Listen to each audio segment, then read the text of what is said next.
Okay, hello and welcome, one and all, to our Fulbright English Teaching Assistant Award info session today. So I'm delighted that all of you are here. Some of the things that we're going to talk about are just kind of some basic eligibility and kind of defining what the ETA is and what you can do with this. And then I'm going to show you a number of resources, and then we're going to have a Q&A time at the end. And actually, I'll probably do both kind of as we go. I'll ask if there are any questions, and we can cover those questions sort of piece by piece, but we'll also have some time at the end of our session here to ask questions. And I should have started by introducing myself. Many of you, if not all of you, we've met, but I'm Dr. Daniel Bedusky. I am one of the Fulbright program advisors here at Baylor. And if you were on our last Fulbright info session, then you also met Dr. Andy Hogue, who is our other Fulbright program advisor. He's not here with us today, but together, but both Dr. Hogue and I sort of lead the charge in advising our Baylor students here with with the Fulbright program. So as you know, there are two main awards. There's a study research award, and there's the English Teaching Assistant Award. So I asked everyone to go to both info sessions, just because it's the main award that students often hear of is the Study Research Award. And so I want the ETA, I'm just going to call it the ETA from now on. I want the ETA to get sort of I just want everyone to have a full understanding of this award. And what happens every year is that students hear about the ETA and they realize, oh, that actually fits what I want to do. And then they end up doing that award instead. And so, and it's a really, really wonderful award that lets you do some cool things.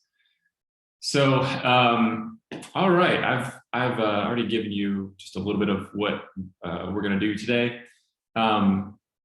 Let's see. I have some visual aids, because instead of looking at my face, we can look at something else here. So I'm going to share my screen, and I'll just do that first and explain what we're going to do here.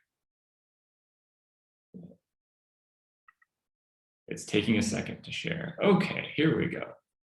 So as you can see, I'll go full screen here. As you can see, this is our website. So Dr. Hogue and I both work in the Office of Engaged Learning at Baylor. So we reside within the College of Arts and Sciences. Many of you know this, but just for those of you who may not be aware of this, I feel like this might be helpful.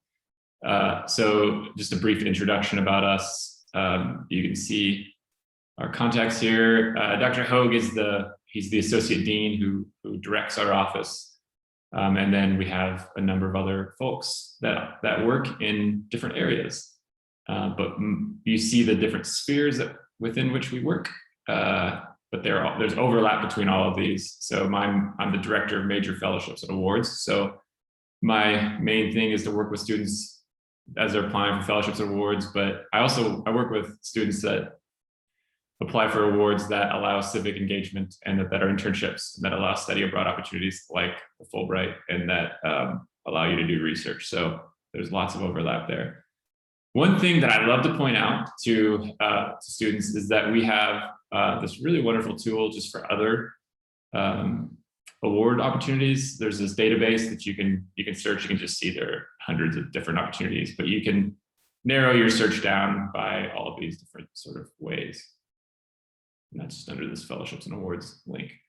But look, I'm going to go to our Fulbright page, because I know all of you have seen this and I've pointed this out, but for anyone that hasn't seen it, this just gives a little bit of an overview of the Fulbright, why you should apply for it, and these are videos with previous Baylor winners, and this is just a little bit longer video explaining people's experience on the Fulbright. I have the Baylor timeline here, And so we're still in this kind of early stage. You're trying to figure out, all right, do I want to apply? Which award should I apply for? Which country should I apply for? There's so many details about the Fulbright. Help! How do I figure this out? Which is why, in part, why we're doing these info sessions to help you kind of understand these different details. And then by March 31st, you're going to let Dr. Hogue and I know whether or not you plan to apply for the Fulbright, and then we're launching into the application process from then on, which will culminate in our Baylor campus deadline of turning it in by October 1st. We'll keep going over that timeline as things move forward, just because it's a lot to take in. But I just wanted to note at least that March 31st deadline, and then let's see. We've got some, just our other sessions that are coming up here.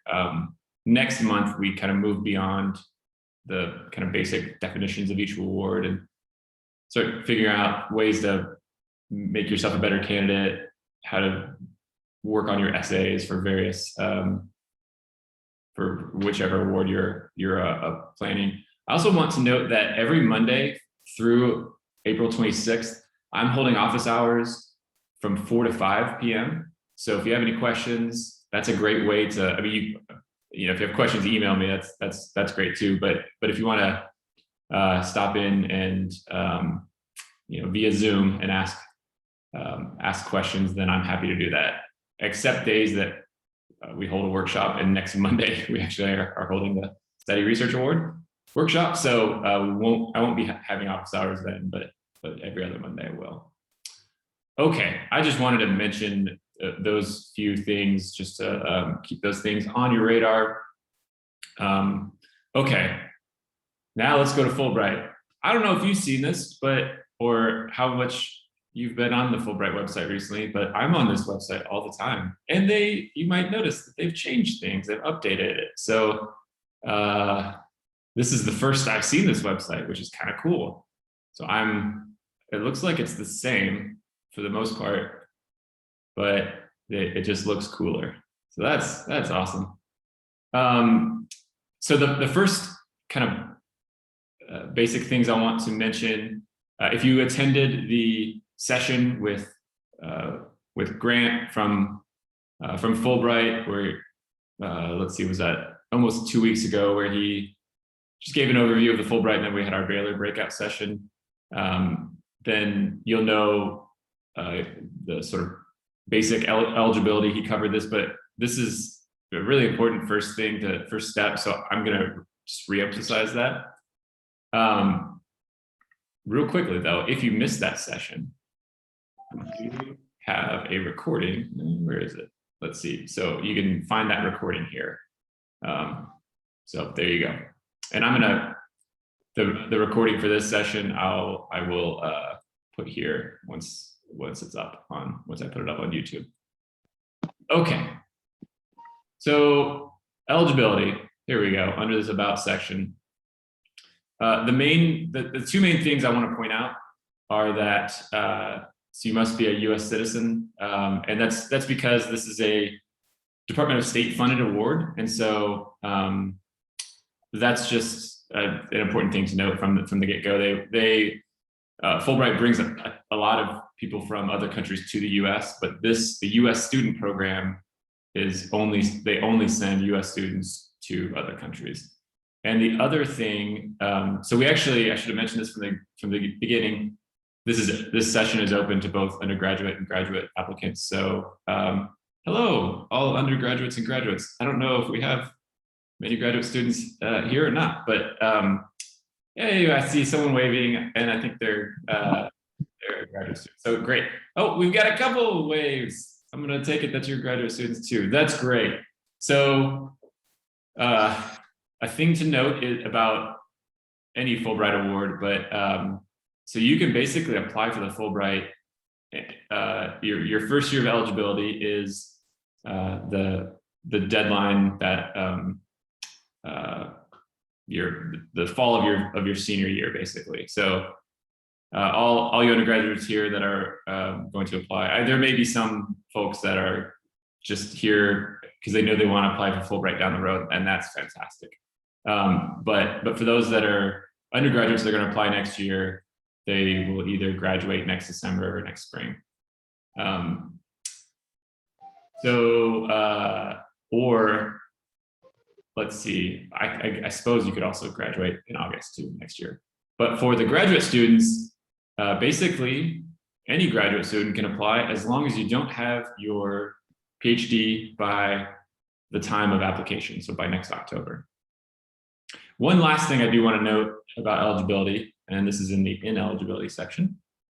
So if you're a dual citizen, there are several countries that do not accept dual citizens. So let's say you're a dual US and Danish citizen. The Danish Country Commission does not allow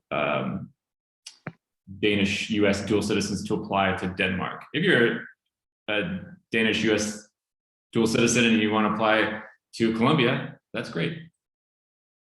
I just wanted to point that out. I feel like that's a helpful. I would hate for students to get sort of a ways into the application and realize, oh no, I'm not eligible.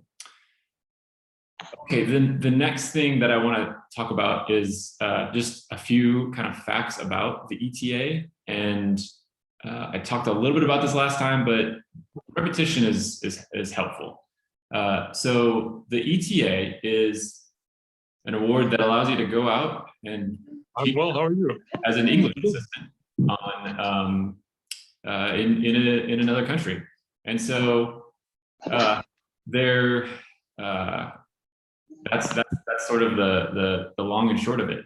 Do you need to be an education major or doing a master's in education or be a linguistic student or an English student, etc.? No, you do not. In fact, most of our ETA applicants are not in those fields. And so you can apply from any discipline to be an ETA. You do need to demonstrate some teaching experience, but that's Fulbright defines teaching in a pretty broad way. So this could be teaching in the classroom, like formal teaching as we might think of it, that like education majors or master's students would have that kind of experience. But you could also be a tutor. You could, there are lots of ways to tutor in the writing center on campus. In the community, COVID's kind of complicated that a little bit, but there's still some opportunities to do that. There are ways to, let's see, what else? And maybe more informal kinds of tutoring or instruction. So they're just, giving presentations in class. So there are lots of ways that you could talk about teaching experience and your interest in teaching. And so that's one thing that you'll want to think through the opportunities that you can talk about. And the great thing is, if you feel like, oh no, I need to pursue more teaching opportunities, there's time to do that. And even with COVID complications, there are ways to pursue other tutoring experiences, or whether it's this spring or over the summer or next fall. As long as you know that if you start doing it next fall, that's great. You don't have to have completed the experience. So I encourage those that are going to be teaching or applying for the ETA to pursue those kinds of experiences. The most ideal kind of experience is an ESL experience, because you're going to go out and essentially be an ESL teacher in a different country. So that's going to be something I would encourage you to look out for. In this vein, I'll send this out to, I'm not sure how I'll communicate it, maybe through, let's see, I can attach it up. Well, I'll just send an email out to all interested folks that the Writing Center right now is hiring. Actually, here, let's see.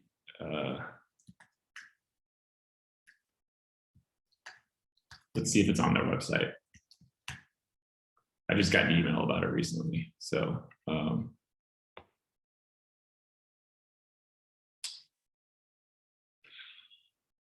not seeing it anywhere here. Let's see. Our team, maybe. Okay, looks like they haven't advertised it on the website. Join our team. There we go.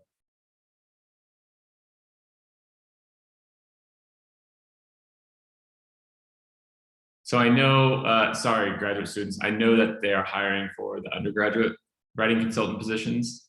I'm not seeing, but they do actually have graduate consultants. Typically, those are people in the English department. But there's also a graduate writing center. So that's another way for graduates. I don't see the application here. So I think you have to go through Ignite to find it on the student employment board or whatever. Okay, thank you, Sarah Catherine. That is excellent. So you can go through Ignite and there's a student job board. I will also just I have a flyer for an interest meeting and the actual application. I'll just send that around to everyone. So be on the lookout for that. There's also the Graduate Writing Center. So for you graduate students, I actually worked at the Graduate Writing Center many years ago, not that many years ago, but it's great. Another thing that you can do is there are lots of different TEFL and TESOL programs that you can do either online or through Baylor. There are linguistics classes. There are other sorts of education classes that you can take. So there are a lot of options to sort of help develop your candidacy between now and when you apply. I've just kind of given you a few examples there. If you have further questions about that, I'm happy to chat more about that. Okay. Another thing that I would like to mention about the ETA is that you are an English teaching assistant. And so if that sounds intimidating to you, then there are actually a few cases where you might be the lead person in the room, but that's pretty rare. So you're going to be an assistant. There will be someone else leading the class. And so you'll have help and guidance and you won't be running the show, which is to do that in another country that might feel really intimidating, but there's support there for that. So I do want to mention that. Let's see, what else do we need to talk about with the English Teaching Assistant Award? Oh yes, I mentioned this 2 weeks ago in our breakout session, but again, repetition is our friend. It's helpful. I feel like it's helpful to hear this again. As I stated earlier, most folks feel like if they don't want to go into teaching, why would they do the ETA? Well, here's an example that I tell students. So last year we had a Baylor winner his name's Clay. Clay went out on a Germany ETA, and Clay does not have any intention on being a teacher. He wants to. He's going and pursuing right now a master's degree in international studies, foreign affairs, and wants to go and work in this field. Well, he applied for the Fulbright and he applied for graduate school. A&M was the school he really wanted to go to. Got into A&M, got a half ride, which is great. And but they got the Fulbright, so he went out to Germany and had an amazing experience in Germany. Came back, applied to A&M again, and got a full ride. So why would someone who doesn't want to be a teacher be interested in ETA? Well, you're interested in that mutual understanding, the cultural exchange experience where you're coming and bringing your slice of U.S. culture, and you're then being receptive to the host country culture as well. And you're doing that through language and through teaching. And so that's that sort of cultural exchange, that sort of using language and teaching, those are universal things that you'll use in any job, those kinds of experiences. And so it's just a really wonderful opportunity to pursue those ends. And in it, the Fulbright has really immediate and perhaps even better long-term sort of things doors that it opens. Clay's example is this immediate instance of getting not a half ride but a full ride, and so I don't know how much his schooling costs, but I'm just ballpark figure that's probably $20,000 right there. So that's kind of nice. But then Fulbright has that sort of name recognition, which that's not why you apply for it. You apply to be able to pursue this kind of cultural exchange experience, but it does have that name recognition that opens doors down the road for jobs and graduate school and other things, grants and things like this. So it's a really sort of wonderful thing. Another thing to say about the ETA is that so the stats are not something that you should keep in the forefront of your mind. That should be a secondary thing. The main reason why you should choose to apply for the Fulbright and apply for whichever award you want to apply for should be because you want to go to that specific country to go do that specific thing that you're wanting to do. That's the primary sort of or the primary reasons to choose a specific country and a specific award. It is also helpful as you're thinking things through to think about statistics. And I pointed this out. Let's see, can I move this? Great. They don't, they used to have their stats up there.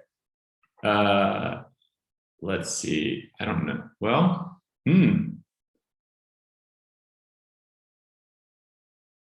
I'll have to figure out where they put their stats if they, I can't actually see the bottom of my screen. Oh, here they are, they're down here, sorry. They've moved them. I'm looking at two screens, which is why one is blocking part of the other. So just at the bottom of the screen here, of the page are the stats for both awards. And so you can search through and see the different types of awards. So they offer the last 3 years data. This is not, they haven't fully handed out this year's awards. And so this is actually not from this past October when students turned in applications, but it's from the previous year. And they're going to be updating this pretty soon here. They officially launched the next year's application March 31st. So they'll end up updating this around then. But this is helpful to, it's not the same every year. Sometimes the number of awards fluctuates. Sometimes it stays the same. You can see fluctuations in applications, but it can be a helpful secondary thing to think through. And especially when you are, thinking about a study research award and an ETA. Sorry, I can't see where. I'm going to stop sharing for a second.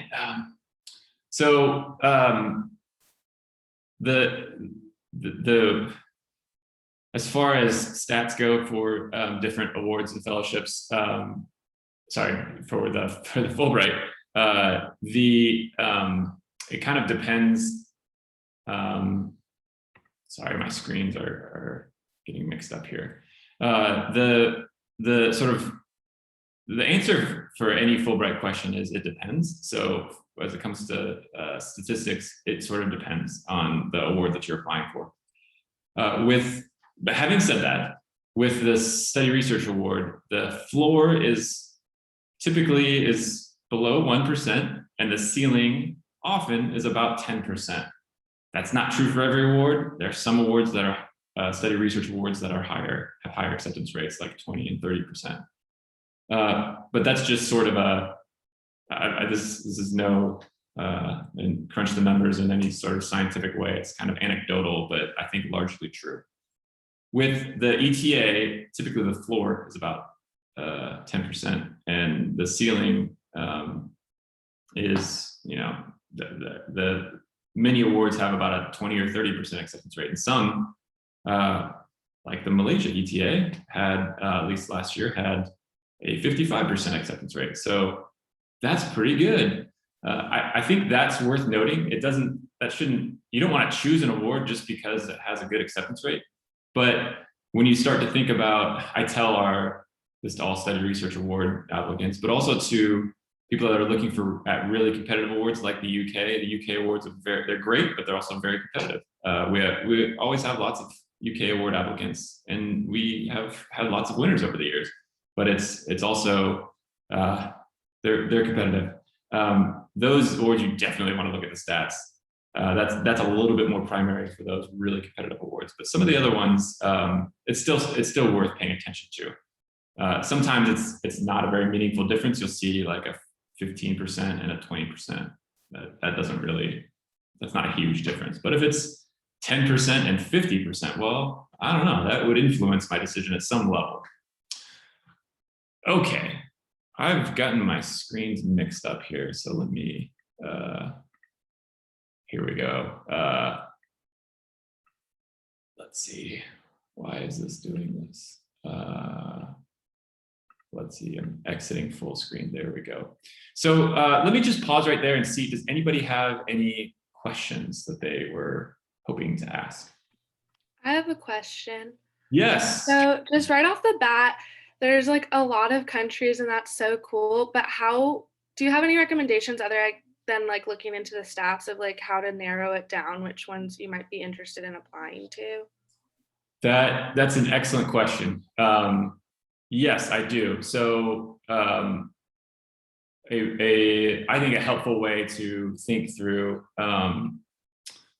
sort of trying to narrow it down is there are a couple ways, and actually here, I'm going to share my screen again. I think this is a good way of not 100% necessary, but still helpful. Okay, cool. So I think there are two ways here. The main way really is to look at the map of the world and think, where do I want to go? A second thing to think about is not just where do you want to go, but where do you think you can make a strong case to? So, for instance, if you have the Spanish-speaking world in Spain, where are you, Spain? Right there. So the Spanish-speaking world is one of you basically have to be at an intermediate level of Spanish to go to the Spanish-speaking world. So if you really, really want to go to Colombia, but your Spanish is not at an intermediate level, well, that's one way you can eliminate certain countries or certain regions. If you are an advanced Spanish speaker and there are lots of Spanish-speaking countries, and you're like, I can't decide which one. I think starting to think through what kind of connections do you have with Colombia or with Mexico or with whatever country. Because if you have some sort of connection through your studies, through any sort of travel that you've done, or through your family, or just an interest, that may be one way to think through a certain connection with a country. Having said that, you don't have to have wanted to go to Colombia. I don't know why Colombia is my go-to example here, but you don't have to have always wanted to go to Colombia or whatever country. It can be a new interest, but you'll just need to be able to articulate that interest in your application. So thinking through, all right, well, what do I know about Colombia? What do I think would be interesting about being in Colombia? Maybe you're an environmental studies major and there's some environmental studies angle that you really like about Colombia. You're not on an ETA, you're not going there to do research, of course, but that could be a part of that cultural exchange piece that you make a case that you make in your application to say, I would love to share my US culture, but I'm really curious about Brazil. If I'm really curious about the Amazon or something like this, then or the Great Barrier Reef in Australia. Well, actually, that's a bad example because there are no ETAs to Australia. But you get the picture. Nepal, if you are really excited about the Himalayas. That's just one kind of connection. So I would. It's a long-winded way of saying, trying to think through what kinds of connections you have to a certain place. That's going to be because you're going to have to make an argument about why you want to go to a certain country. And so, last year we had, right now we still have finalists. Have a finalist who was applying for a Jordan ETA, and this student has this interest in international studies and in particular in the Middle East, and so has done a lot of things studying Arabic, but also in the region that, excuse me, that really helped the student make a strong case for why they want to do an ETA. They also had that teaching component as well, but so that's thinking through what might be your connections to or your argument for doing something for doing an ETA in that country. So there's kind of another spin you could take on this. There are lots of ways to apply for the Fulbright. They love these sort of idiosyncratic differences about different people, and so there's not one way to apply for a Fulbright. Let's say that you have done a lot of work sticking with this kind of international studies, foreign affairs. Let's say that you've been really interested in China and you've done a lot of your research based on whatever kind of international studies aspects of China, but you want to get you want to have a better sort of grounding in the region. So you start looking around at other places that are possibilities, like Malaysia or Indonesia, or that you could also build this as, I have expertise in this region, but I also want to, as well as this teaching experience, but I also want to better understand other places in this region. And I think going to a new place will allow me to be receptive to that host country culture and share my culture. So those are some ways that come to mind. Let's see, I'm gonna go back to, sorry, I can't see my whole screen. I'm gonna stop sharing. Was that Cassie? Yeah, Cassie, does that answer your question, or do you have a follow-up question? That helps, thank you. Great. Any other questions before we move on? I've got one. Yeah, Sarah Catherine. So for the March 31st deadline, do we have to tell you which awards specifically we're planning to apply to? And if so, are we kind of bound to that? That's great. That's a good question. Yes, we do want you to tell us which specific award you're applying to and which country. If you're still having troubles deciding by that point, come to us and we'll help you talk that through. Absolutely. So don't feel like it's not like an absolute cutoff. And our hope is that you will have done. We're wanting to start this early enough where you are doing a bunch of research and you figure out, yes, this is definitely what I want to do. But if after the 31st, if you realize, you know what, it's not Austria, but it's Germany that I really should go to, or whatever country, that we want to set you up to put forward the best application. And sometimes you end up realizing that one place is better than the other later. And so we completely understand that. So the hope is that you'll do the work and figure out, yeah, this is the place and this is the award, but there is room to change. Does that make sense? Cool. All right. Other questions before we move on? I have one to kind of piggyback off of Cassie's question. Yes, Lindsay. When we're considering which country we would like to go to, would it be better to choose a country that we do have experience with, or one that we would have interest in similarly, but have not been to before? I'm speaking from a place, I'm a graduate student who teaches Spanish here. I've been to quite a few Latin American countries, and really any of them Spanish speaking would be of interest to me. Would it look better to be like, okay, I've lived in Nicaragua for a few months? Would that better bolster an application, or going someplace where I've never been before?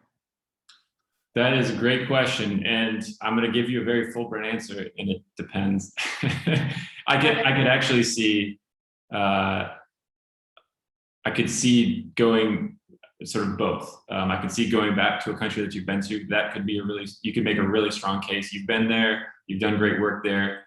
You know what work, you know what it takes to teach there, and you want to go and do that again.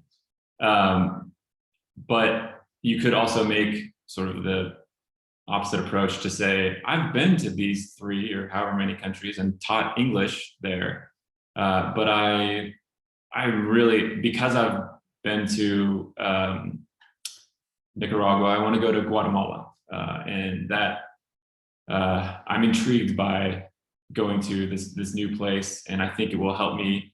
You gave this kind of regional explanation, will give me a better understanding of Guatemala. Or I plan to live in Los Angeles, and there's a large Guatemalan population there, and blah blah blah. So you could make great cases either way. So I would do whatever.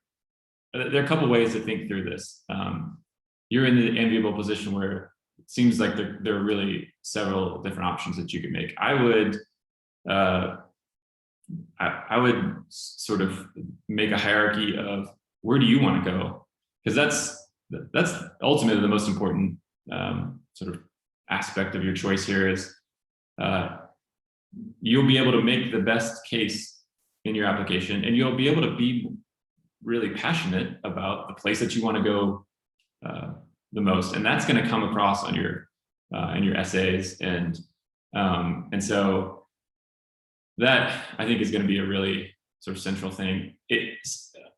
I would also like to say that in your position, you could, I think, because these kind of primary reasons could be several different places for you. That's when you might lean a little bit more heavily on the stats and say, okay, well, if Colombia has a great acceptance rate, so I'm going to choose that over, I don't know, a country that has a lower acceptance rate. So you might want to you might lean a little bit more on the stats as well. And another thing to think about specifically with Central America is you've probably seen this, but there are a number of countries that only have study or research awards in Central America. So I'm off the top of my head, I'm not remembering which ones have an ETA, but it's there are fewer. So, and I should note that if you still feel like, if any of you are kind of struggling about which award to choose, I would be delighted to meet with you, and we can meet individually and kind of talk through the specifics about your choice. Another great way of doing this is, since there are lots of you and one of me, there are 2 of us. Dr. Hogue is the other FPA, of course. But during the office hours would be a good way of doing that. It just helps me, I think, meet with a number of folks at the same time. But yeah, so those are a couple of things that I would say. That was Lindsay. Yes, great. Yes, thank you. You are welcome. Do you have a follow-up question, or is that answer? Okay, great. That's it. Any other questions for the time being? No, great. So I'm going to, I'll say a few words about the application itself. These are things, again, that Grant talked about, but as is my mantra today, repetition is a good thing. So you've looked at the application components, surely. Let's see, I'm going to share my screen again. Okay, so under these application components, we've got for the ETA award. The ETA and the study research award are pretty similar application materials. but you've got this is sort of biographical data. Program information has a few kind of shorter answer things, but the statement of grant purpose and the personal statement are the two essays. In the statement of grant purpose, there's lots of info here to some helpful guidance. And I should know, actually, let me, before I forget this, when you choose to put your hat in the ring for the Fulbright, we have, of course, some information on our Fulbright webpage, as I've noted, but we have a Canvas site dedicated to the Fulbright, and it just has tons and tons of information. It has applications from former winners, just so you can see what essays look like from people that have won the award from Baylor. What else do we have? We have just the letter of affiliation doesn't apply to the ETA, so we have examples of that. We have some general guidance about the ETA in general, as well as the Study Research Award. So we have lots and lots of sort of resources there. So you're going to be sort of swimming through lots of material, but I think that's a better problem to have than not having enough resources, because you're going to have the Fulbright side of things, but you're also going to have this Canvas website, and then Dr. Hogue and I as FPAs will be mentoring and guiding you. Let's see. So back to the statement of grant purpose though. So both of these essays are one page, and this statement of grant purpose is going to be you'll be addressing what you're going to be doing and why you're a good fit for it. So these qualifications, training, experience as a teacher, and what you're going to do is many of you will you have too many experiences to talk about, and that's great. But what you're going to do is you're going to sort of focus on, you're going to be a storyteller here. You want to give one or two specific examples of the sort of teaching that you've done. You can list other ones, of course, but you're really going to want to go, say I was teaching ESL to third graders in Waco, and there was this student X, and they were struggling with this thing, and I was able to help them in this way, and they were very grateful and said, "You're the greatest teacher ever. You should go win a Fulbright ETA." So telling those sorts of stories, you don't want to just list off your accomplishments. It's not a resume. It seems like a simple essay, but we have you working on it for months and months, because it's actually pretty complex, and you're going to say a lot in a very short period of time. And telling stories in your essays is going to be helpful, because the committee that is going to be reading these is going to read through a lot of these essays, and so this will offer you a chance to sort of help them remember you. So if you just list a thing that you've done, they're going to be less likely to remember it. But if they know about this story with student X, they're gonna, that will stick in their mind. And so that's the sort of thing that you want. There are some other aspects here, but I just wanted to highlight that sort of important general component here. And then your personal statement. This is going to be more of a kind of intellectual biography as it relates to the teaching that you want to do and the cultural exchange that you're wanting to pursue. So you're going to be talking specifically about that kind of cultural exchange. And so here, as you might discern from a personal statement, you're going to be talking about personal history and family background and influences on your intellectual development and these other different spheres. And so again, you'll be doing this, but doing it in story form. There was this time that I tutored,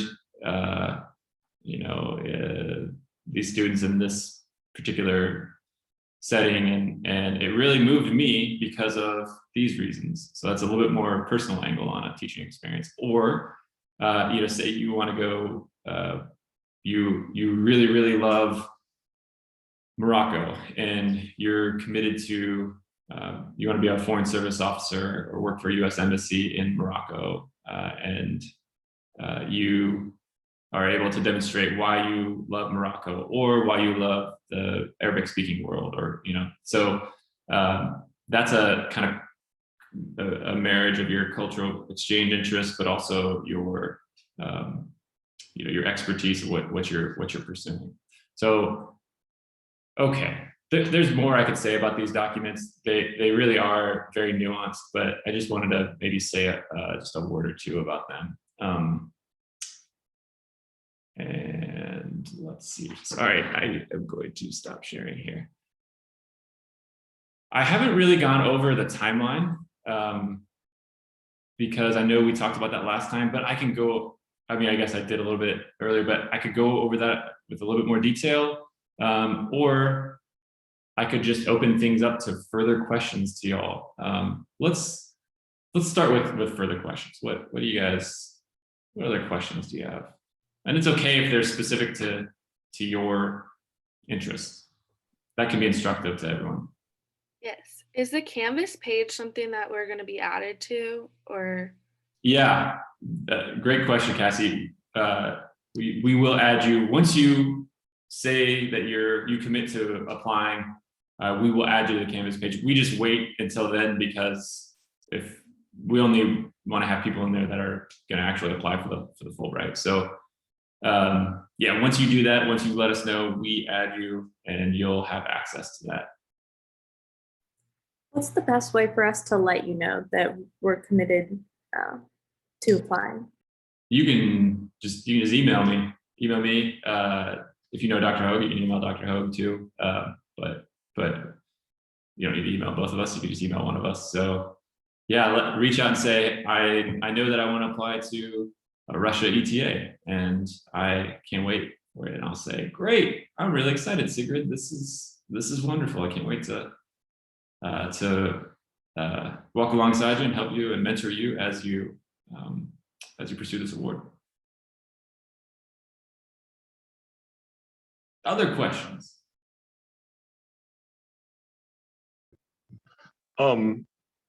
Hey, so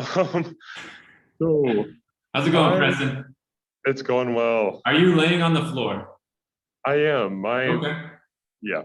So I'm super interested in applying to be an ETA in like the Spanish speaking world. I'm assuming that they will determine what level your language speaking skills are via some kind of test. Yeah, that's a good question. So, so at the time of your application, there's something called a foreign language proficiency exam. And so there are actually two components of this. You will do a self proficiency exam, and you'll just say, I'm at this level for the 4 different components. But then there is also an official foreign language equivalency program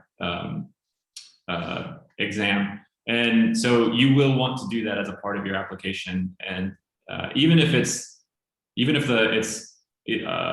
the language is a recommended novice, or even if it's not recommended, but you have some proficiency in a language spoken in that country, you definitely want to do the foreign language proficiency exam, because that just shows you, hey, this isn't even required, but I'm a novice at whatever language. And so what the process for that, we will kind of walk you through that a little bit more specifically as the time approaches for that. But basically what you'll do is you'll connect with a trusted professor here at Baylor. You'll want it to be someone at Baylor, not like a high school teacher or something like this. And you'll just say, I need to do this foreign language proficiency exam for a Fulbright. There's a link on the website, and we'll help point out that link. And so that their language professors are used to doing this sort of thing, and you'll want to give them some good advance notice about the exam, but then they'll do the exam with you, or if they've had you in class a lot, sometimes they can just do it on their own without having a Zoom talking on the phone or whatever. Let's see. There is also, if you're sometimes as a finalist, they will do interviews, and we had a Russia ETA finalist this year, and her interview was all in Russian. So that there are ways that they assess language in that sense as well, alongside these other ways that I've just mentioned. Most awards don't do interviews after you've submitted your application. So, but that it does happen with some. Did you have a further question, Preston? Was that answer? No, that answers it perfectly. Thank you. Cool, great. Other questions? I have a follow-up question about that as well. Do we need to do the language test for any award, or is it just for the English award? It depends. I would suggest doing it for any award. Obviously, if you're applying for a study research award to the UK or an English speaking country, you don't have to do it. But if you're applying to, let's say I know for the study research award for Germany, it is, I know that there's no requirement for German. I can't remember off the top of my head for the ETA. I imagine it's similar. However, so the first round of decisions is made by the National Screening Committee in the US. And I sat in on, observed a National Screening Committee, and it was the Study Research Award for Germany this past year. And though German wasn't required, they really, that held a lot of weight. If someone was wanting to do, there are lots of master's degrees in Germany that are English, in English, but they still wanted people to have some level of German, and they needed to demonstrate why Germany and why not in the US, if you're doing this English master's program in English. So all that to say, yeah, if you've got any proficiency in the language of that country, even if it's not required, we do ask you to do both the self evaluation, but also the foreign language proficiency evaluation. If it's not required and you don't have any proficiency, then I wouldn't worry about it. Because there are some countries like I've mentioned Malaysia, there's no language requirement, but it's different than this sort of Germany example. You're not expected to know Malay because I don't know there aren't many places that teach Malay, and you'll learn some Malay when you go to Malaysia. Are there any programs that involve a pre-departure language learning sort of thing, or does that not exist? I think they mentioned last week, or whenever we had the meeting, South Korea does that. Yeah, that's a good question. That's one thing I would need to check the books on. If South Korea, they have a pretty sizable program, both lots of different awards, but then they also have a large number, 145 last year, ETA awards. And I think they do have a pre-departure language thing, or maybe you get there and you do a language program. That's pretty rare. I can't think of any other example. There might be other examples, but I can't think of other examples. There is something called a CLEA, which is CLEA, and it stands for, I can't remember what it stands for. It's something language enhancement award. I don't remember what the C stands for, but it's only for certain countries and certain languages, and you only apply for it once you're a finalist, or Fulbright actually calls finalists semifinalists. After the National Screening Committee, if you make it to that final round, you're a semifinalist. But you're really a finalist. So that you can apply for the language enhancement award at that point for certain languages in certain countries. I know Russia and Russian is one. I know Mandarin is one. but and I think some of that language you can do before your grant and then during your grant, but that's a down the road type of thing to be thinking about. All right, any other questions? No, we've dwindled a little bit here. So and it's also a few minutes before 5, so I think that's time for us to end here. Let me just say thank you so much for being here today. We're just, I'll speak for our whole office and for Dr. Hogue and myself. We're just excited about your interest in the Fulbright. We do want to help in any way that we can, so do come to those office hours, or if that doesn't work for you, then email me. I'm happy to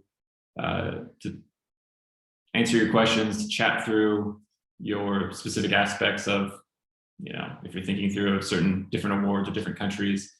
And yeah, look forward to working with you on the Fulbright. So thank you, everyone.